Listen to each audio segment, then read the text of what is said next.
এমনি ছোটোবেলাতে ফুটবল খেলতে ভালোবাসতাম, খেলতাম পাড়াতে খালি পাড়াতে। কাকা যোগগ্রামে 2002 ক্যাম্প, কোচিং ক্যাম্প চালু হচ্ছিলো, তখন কাকা বলেছিল ওইখানে ক্যাম্পে খেলার জন্য।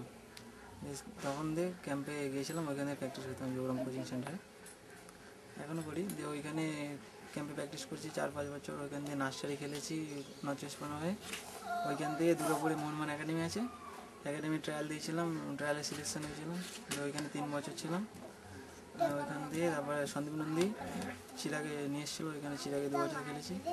1 বছর কালকাটা মিস খেলেছি, লাস্টে এরিয়ান্স। এবছর ওই সবজন রতন দাস, মানে ক্যাম্পে যে প্র্যাকটিস করেন, ওনার জন্যে, ওনার কাছ দিয়ে সবচেয়ে বেশি অনুপ্রেরণা পেয়েছি। ছেলের মতো দেখে। আচ্ছা, আরও ভালো খেলা, মন মানবে, আরও সাকসেস পাওয়া, আর দেশের খেলা। আবার এমনি চাষবাস করে, লোকের জমি ইয়ে করে, চাষবাস করে মাঠে। আর একটা আমার ইচ্ছা ছিল যে ফুটবল খেলে কিছু করা যায়, সেটা দেখাতে হবে।